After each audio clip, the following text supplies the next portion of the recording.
Good afternoon friends, कैसे हैं आप सब। उम्मीद करता हूं कि बिल्कुल अच्छे होंगे। जिन लोगों को लग रहा था कि न्यूजीलैंड के खिलाफ में जो हार मिली, कोई बात नहीं है, इस हार को हम पचा लेंगे और अब ऑस्ट्रेलिया के लिए हम कंसंट्रेट करेंगे। ठीक है, आप ऑस्ट्रेलिया दौरे के लिए बिल्कुल कंसंट्रेट कीजिए, टीम भी चुन ली गई है। लेकिन आपको एक खबर मैं दे देता हूं कि बीसीसीआई इस हार को बिल्कुल भी पचाने नहीं जा रही है। बीसीसीआई का सबसे बड़ा एक्शन अब शुरू हो चुका है। कोच भी बदले जाएंगे, कप्तान भी बदले जाएंगे और चीफ सेलेक्टर भी बदले जाएंगे। और बीसीसीआई ने रिव्यू मीटिंग भी बुला ली है। जो सोर्सेस के हवाले से खबर आ रही है कि भाई अब इनको जवाब देना पड़ेगा कि किसकी गलती से भारतीय टीम को इस शर्मिंदगी को झेलनी पड़ी। वर्ल्ड टेस्ट चैंपियनशिप के फाइनल में आप ऑलमोस्ट पहुंच गए थे, लेकिन अचानक ही 3 मैच हार करके आप ऑलमोस्ट बाहर हो गए हो। तो ये सडनली 15 दिन में ऐसा क्या हुआ टीम में? किसकी गलती थी? किसने कॉल किया कि हमें टर्निंग ट्रैक चाहिए? किसने जिद की कि हमें सपोर्टिव पिच नहीं चाहिए, हमें ऐसी पिच बना करके दो जहां पर कि स्पिनर दो हाथ गेंद को टर्न करवाएं? और उसके बाद आप अपने खोदे गए गड्ढे में खुद ही गिर गए।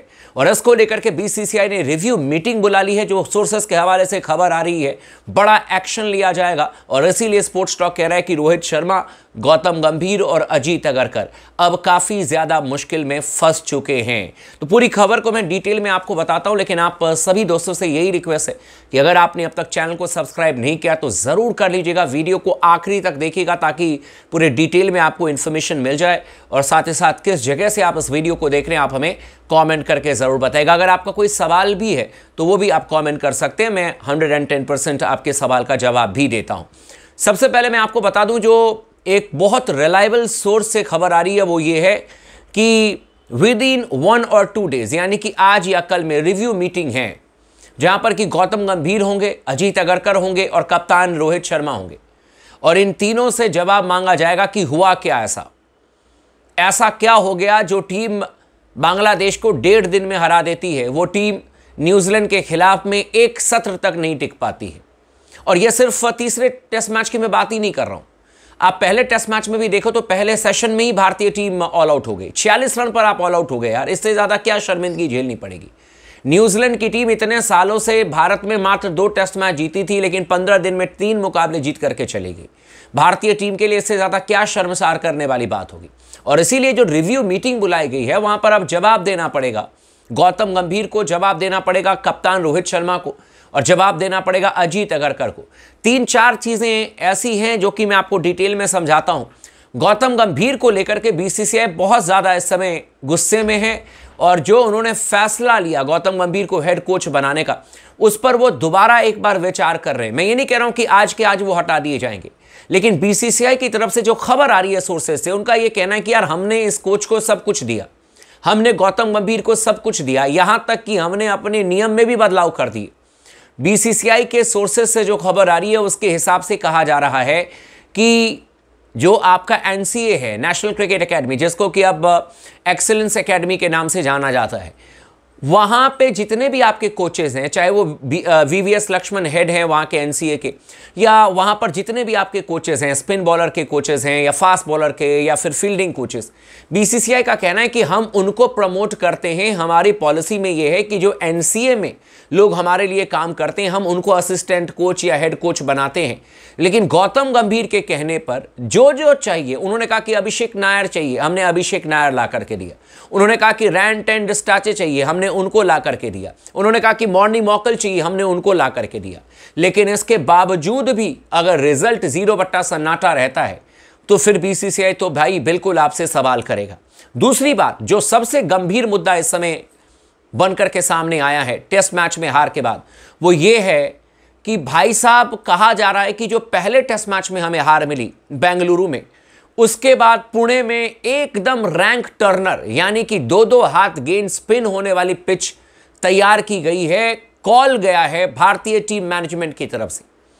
यानी कि भारतीय टीम के हेड कोच या कप्तान या व्हाटएवर, लेकिन सब ने मिलकर के कहा कि हमें टर्निंग ट्रैक चाहिए। अब ये गौतम गंभीर का कहना है कि टर्निंग ट्रैक चाहिए या रोहित शर्मा का कहना है टर्निंग ट्रैक चाहिए, लेकिन मैनेजमेंट की तरफ से निर्देश दिए गए कि इनको टर्निंग ट्रैक चाहिए। और उस टर्निंग ट्रैक पर पुणे में खुद फंस गए। इसके बावजूद भी मुंबई में भी कहा गया कि एकदम टर्निंग ट्रैक चाहिए। रैंक टर्नर चाहिए।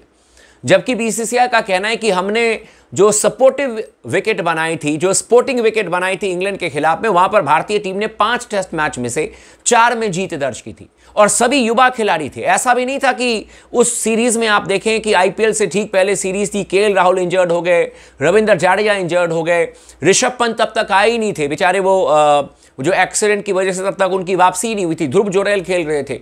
आपकी गेंदबाजी लाइनअप में आकाशदीप युवा गेंदबाज थे, शमी नहीं थे आपके पास में, और सिर्फ जसप्रीत बुमराह थे। इसके बावजूद आपने इंग्लैंड को 4-1 से हराया और क्या शानदार कप्तानी हुई, क्या शानदार परफॉर्मेंस हुआ। 700 से ज्यादा रन जायसवाल ने बनाए थे, 500 से ज्यादा रन शुभमन गिल ने बनाए थे।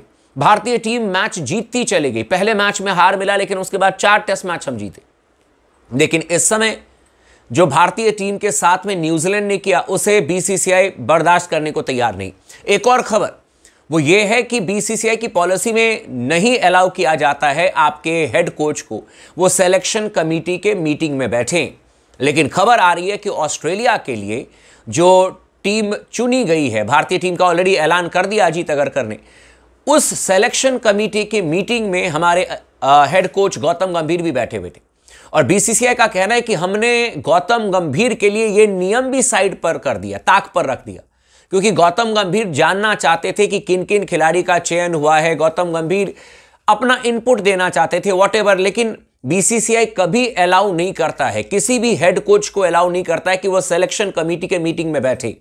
लेकिन बीसीसीआई की तरफ से खबर आ रही है कि हमने इस नियम को भी ताक पर रख दिया गौतम गंभीर के लिए। हमने उनको अलाउ किया just because of the magnitude of the tournament, यानी कि इतना बड़ा टूर्नामेंट है ऑस्ट्रेलिया में, बॉर्डर गवास्कर ट्रॉफी। तो हमने कहा कि अगर वो आना चाहते हैं तो उस नियम को हमने साइड में रखा। हमने कहा कि ठीक है, मीटिंग अटेंड करने दीजिए गौतम गंभीर को भी।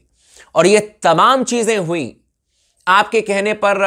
तमाम आपके जो सपोर्ट स्टाफ है वो आए, एक भी एनसीए से सपोर्ट स्टाफ नहीं आया।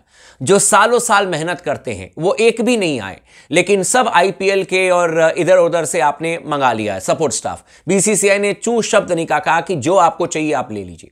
आपको सिलेक्शन कमेटी के मीटिंग में बैठने तक को अलाउ कर दिया गया। लेकिन जब आप पर इतना भरोसा किया जाता है, जब आपको इस तरीके से फ्री हैंड दिया जाता है, तो एंड रिजल्ट भी आप ही को देना होता है। आप ही से लोग सवाल भी करेंगे। लेकिन रिजल्ट क्या आ रहा है? रिजल्ट आ रहा है कि न्यूजीलैंड जैसी, मैं कहूंगा कि सी ग्रेड टीम, मतलब बहुत, आप उनकी टीम को देखेंगे, कोई भी सुपरस्टार नहीं है, कोई भी उनके पास में हिटमैन या प्रिंस या फिर किंग नहीं है, लेकिन वो यूनिट के तौर पर खेलते हैं, सभी एक दूसरे को सपोर्ट करते हुए खेलते हैं। और देखो 3-0 से उन्होंने हरा दिया भारतीय टीम को। और भारतीय टीम जो है वो बाहर भी हो चुकी है वर्ल्ड टेस्ट चैंपियनशिप से ऑलमोस्ट, नहीं तो 4-0 से आपको जीतना पड़ेगा ऑस्ट्रेलिया में। तो ये रिव्यू मीटिंग है और यहां पर बहुत अहम फैसले बीसीसीआई लेने जा रही है। हो सकता है कि कोच बदला जाए, हो सकता है कप्तान बदले जाएं, या हो सकता है कि चीफ सेलेक्टर भी बदले जाए। बाकी आप लोग जुड़े रहें स्पोर्ट्स टॉक के साथ में, हर एक खबर आपको इस चैनल पर देखने को मिलेगी। चैनल को सब्सक्राइब नहीं किया तो जरूर कर लीजिएगा, वीडियो को भी जरूर लाइक कर लीजिएगा दोस्तों।